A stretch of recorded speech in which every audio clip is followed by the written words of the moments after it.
Hello friends, आज CTET का शिक्षण शास्त्र के बारे में, जीन पियाजे के बारे में कुछ टॉपिक उसके बारे में बता रहे हैं।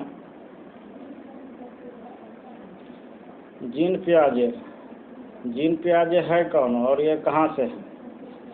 जीन पियाजे जो मनोवैज्ञानिक है वो स्विट्जरलैंड का मनोवैज्ञानिक है। जीन पियाजे मनोवैज्ञानिक है जो स्विट्जरलैंड का है, जिसने बच्चों पर शोध किया था। जीन पियाजे स्विट्जरलैंड का वैज्ञानिक है जिसने बच्चों पर शोध किया था, जीन पियाजे ने। और जीन पियाजे ने बौद्धिक विकास की अवस्थाएं 4 बताए हैं। कौन कौन है? पहला संवेदनात्मक योजना। क्या है? संवेदनात्मक गामक अवस्था होता है। संवेदनात्मक गामक अवस्था जो 0 से 2 वर्ष होता है। इसके बाद होता है पूर्व संक्रियात्मक अवस्था 2 से 7 वर्ष। इसके बाद मूर्त संक्रियात्मक अवस्था 7 से 12 वर्ष।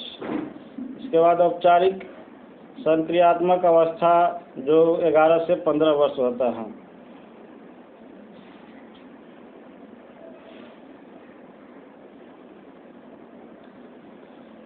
जीन पियाजे ने बच्चों पर शोध किया है।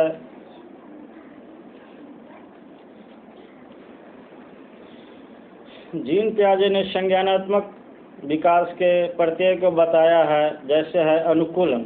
अनुकूलन है क्या? वातावरण के अनुसार अपने आप को ढालना। वातावरण के अनुसार अपने आप को ढालना ही अनुकूलन कहलाता है। अनुकूलन होता है 2 प्रकार के होते हैं, जैसे आत्मसातकरण और समायोजन। अनुकूलन भी 2 प्रकार के होते हैं, आत्मसातकरण और समायोजन। ये दोनों टॉपिक बहुत इम्पोर्टेंट है, ये सीटेट में बहुत बार पूछता है। जैसे आत्मसातकरण क्या है? पूर्व ज्ञान को नए ज्ञान से जोड़ना आत्मसातकरण कहलाता है। पूर्व ज्ञान को नए ज्ञान से जोड़ना ही आत्मसातकरण है। इसके बाद दूसरा टॉपिक है समायोजन।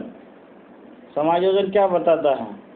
जैसे पूर्व ज्ञान या योजना में परिवर्तन करके, पूर्व ज्ञान या योजना में परिवर्तन करके वातावरण के साथ बिठाना ही समायोजन कहलाता है।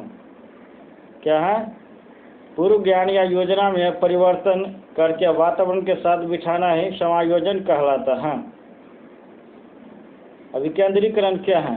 एक ही समस्या को, विकेंद्रीकरण शब्द ये भी बहुत इम्पोर्टेंट है। विकेंद्रीकरण सीटेट में बहुत बार आता है। विकेंद्रीकरण क्या है? एक ही समस्या को अलग अलग रूप से समझ पाने की योग्यता या समस्या समाधान को अलग अलग तरीके से सीखना ही विकेंद्रीकरण है। एक बार फिर से इसका बोल रहे हैं। विकेंद्रीकरण एक ही समस्या को अलग अलग रूप से समझ पाने की योग्यता या समस्या समाधान को अलग तरीके से सीखना ही क्या है? विकेंद्रीकरण है। एक चीज़ के बारे में, एक वस्तु के बारे में 2 व्यक्ति अपने अपने अनुभव के अनुसार अलग अलग विचार देते हैं। इसी को एक तरह से समझा जाएगा विकेंद्रीकरण। एक तो है जैसे कि संवेदी पेशीय अवस्था। संज्ञानात्मक विकास की पहली अवस्था है संवेदी पेशीय अवस्था, जो 0 से 2 वर्ष होता है। संवेदी पेशीय अवस्था क्या होता है? इसका काल होता है जन्म से लेकर के 2 वर्ष होता है। इस अवस्था में बच्चा क्या करता है? अपनी ज्ञानेंद्रियों कान, आँख, नाक के माध्यम से सीखता है। क्या होता है? ज्ञानेंद्रियों के माध्यम से सीखता है। जैसे कान, आँख, नाक के माध्यम से सीखता है। जन्म से 2 वर्ष के बच्चा इसी के माध्यम से समझता है। और आँख और नाक या कान हो, इसी पे अपना कंट्रोल स्थापित कर पाते हैं। क्या इससे बच्चों में क्या होता है? वस्तु अस्थायित्व का गुण आ जाता है। इसमें क्या होता है? वस्तु अस्थायित्व का गुण आ जाता है। दूसरा टॉपिक क्या है? पूर्व संक्रियात्मक अवस्था। पूर्व संक्रियात्मक अवस्था में है 2 से 7 वर्ष होता है। 2 वर्ष से लेकर के 7 वर्ष के काल को कहते हैं पूर्व संक्रियात्मक अवस्था। यह क्रिया करने से पहले की अवस्था है। इसमें बालक सामने आने वाली चीज़ों को देख पाएगा, समझ पाएगा, पर कोई क्रिया नहीं कर पाएगा। जैसे कोई भी चीज़ है, सामने में है, देखता है, लेकिन क्या करता है वो, इस पर कोई क्रिया नहीं कर पाएगा। फिर से एक बार बता रहे हैं, जो पुरुष संक्रियात्मक अवस्था जो 2 वर्ष से लेकर के 7 वर्ष का अवधि है, यह क्रिया करने से पहले की अवस्था है। इसमें बालक सामने आने वाली चीज़ों को देख पाएगा, समझ पाएगा, और कोई क्रिया नहीं कर पाएगा। जैसे जीववाद हो गया, जब बालक सजीव और निर्जीव वस्तु में अंतर नहीं कर पाएगा। बालक क्या है, कोई भी चीज़ को देखेगा तो वो सजीव है कि निर्जीव, इस वस्तु में अंतर नहीं कर पाएगा। कब? 2 से 7 वर्ष के आयु में। जैसे एक और भी है, अहम केंद्रिता। बच्चों में 2 से 7 वर्ष के बच्चों में अहम केंद्रिता का भावना आ जाता है। जैसे क्या होता है अहम केंद्रिता? जब बच्चा यह सोचना शुरू कर देता है कि जो वह कर रहा है या सोच रहा है सब ठीक है। क्या है? सब ठीक है। जब बच्चा यह सोचना शुरू कर देता है कि वह जो कर रहा है वो सब ठीक है, अच्छा है, इसी को कहते हैं अहम केंद्रिता। तीसरा टॉपिक है अपलटावी। पुरुष संक्रियात्मक अवस्था में आता है। एक है पहला जीववाद, दूसरा अहम केंद्रिता, तीसरा अपलटावी। इस अवस्था में बच्चे को संख्याओं, वस्तुओं, समस्या आदि को उलटना पलटना नहीं सीखता है। अपलटावी अवस्था में, इस अवस्था में बच्चे को क्या होता है, संख्या के बारे में, संख्याओं, वस्तुओं, समस्या आदि को उलटना पलटना नहीं सीखता है। जैसे मुद्रा, संप्रेत्य, दूरी, भार, ऊंचाई आदि के संप्रेत्य की कमी रहता है। जैसे मुद्रा हो गया, उसको सही ढंग से नहीं पहचान पाता है। तीसरा टॉपिक है मूर्त संक्रियात्मक अवस्था। मूर्त संक्रियात्मक अवस्था ये 7 से 11 वर्ष है। मूर्त संक्रियात्मक अवस्था जो है 7 से 11 वर्ष का काल होता है। ये मूर्त संक्रियात्मक अवस्था तीसरा स्टेप है। इस अवस्था में बालक सामने रखी हुई वस्तु को देखकर ही कुछ कर सकता है। मूर्त संक्रियात्मक अवस्था में मतलब सामने रखी हुई वस्तु को देखकर ही कुछ कर सकता है, और यह काल होता है 7 से 11 वर्ष।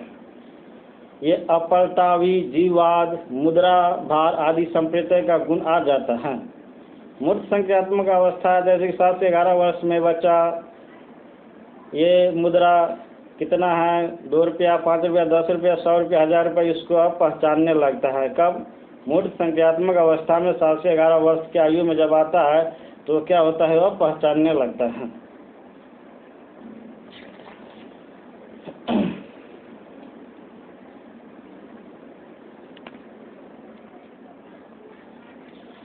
चौथी जो संज्ञानात्मक विकास की चौथी अवस्था जो होता है अमूर्त संक्रियात्मक अवस्था, जो इसका काल होता है 11 वर्ष से 15 वर्ष। चौथा अवस्था जो है अमूर्त संक्रियात्मक अवस्था 11 से लेकर के 15 वर्ष। इसके बाद चार्ट वैज्ञानिक के बारे में बता रहे हैं, इसका ट्रिक भी बता रहे हैं, इसको कैसे याद करना है। ऐसे पावलोव, थायरनडाइक, स्किनर, कोहलर, ये चारों जो है कि सभी ने कुछ न कुछ खोज किया है। जैसे पावलोव ने कुत्ते का खोज किया है, पावलोव वैज्ञानिक है जो कुत्ते का खोज किया है, कुत्ते के बारे में खोज किया है। इसके बाद थायरनडाइक है जो बिल्ली के बारे में खोज किया है। इसके बाद स्किनर जो है चूहे पे खोज किया है। इसके बाद कोहलर जो है चिंपांजी पे खोज किया है। और ये क्वेश्चन बहुत पूछता है इसके बारे में। इसका ट्रिक है, याद करने का सही ट्रिक है, बता रहे। जैसे पावलोव जो मनोवैज्ञानिक है जो कुत्ते पर शोध किया, वो कैसे याद, परीक्षा में पूछेगा तो कैसे याद करेंगे। जैसे पावलोव, दूसरा शब्द है पावलोव। पाव मतलब क्या होता है, पाव रोटी। कुत्ता क्या खाता है, पाव रोटी खाता है। कुत्ता क्या खाता है, पाव रोटी। इस तरह से याद रखेंगे तो याद रहेगा, और एग्जाम में भी याद रहेगा, नहीं तो एग्जाम में जाके भूल जाएंगे। इसलिए इस तरह से याद करना ही पड़ेगा, जो नहीं भूल पाएंगे। बार बार इसे प्रैक्टिस करने से नहीं भूल पाएंगे, इसलिए इसको इसी तरह से याद करें। पावलोव मतलब पावलोव वैज्ञानिक है जो पूछ देगा कुत्ते का खोज किसने किया, 4 ऑप्शन दिया रहेगा। जैसे पावलोव देखेंगे, कुत्ता क्या खाता है, पाव रोटी। पावलोव मतलब पाव, 2 शब्द है पाव, इससे पता चल जाएगा। इसके बाद दूसरा है थायरनडाइक। थायरनडाइक किसने का खोज किया था, बिल्ली का। थॉर्नडाइक, डाई क्या शब्द होता है? डाई मतलब बिल्ली अपने बालों को क्या किया? चेहरा को डाई किया, काला रंग से डाई किया। किसने? बिल्ली ने। इस तरह से याद रखेंगे। थॉर्नडाइक ने किसका खोज किया? डाई किया था किसका? बिल्ली का। तो इस तरह से याद रखेंगे, सिर्फ याद रखना है हमको। तो थॉर्नडाइक किसका खोज किया था? बिल्ली का। याद क्या रखना? डाई। डाई क्या करता है? बिल्ली अपने चेहरा को, स्किन को क्या करता है? डाई करता है। तीसरा क्या है? स्किनर। स्किनर मतलब स्किन आता है इसमें। स्किनर चूहे का खोज किया था, चूहे के बारे में। तो स्किन क्या होता है? चूहे का स्किन बहुत मुलायम होता है। इस तरह से याद रखेंगे, चूहे का स्किन क्या होता है? बहुत मुलायम होता है। इसके बाद है कोहलर। कोहलर, कोहलर किसके बारे में खोज किया? चिंपैंजी के बारे में। चिंपैंजी एक तरह से मनुष्य की तरह होता है, जो कोहलर, हल, इसमें क्या है? बीच में कोहलर, हल आता है। चिंपैंजी क्या चलाता है? हल। मनुष्य की तरह, मनुष्य का क्या चलाता है? हल, हल चलाता है, हल। इससे याद रखेंगे। कोहलर किस चीज़ का खोज किया था? किस जानवर पे खोज किया था? तो चिंपैंजी का। Thank you. इस वीडियो में इतना ही। इसके बाद अगले वीडियो में आपको बताएंगे इसके बारे में विस्तृत में।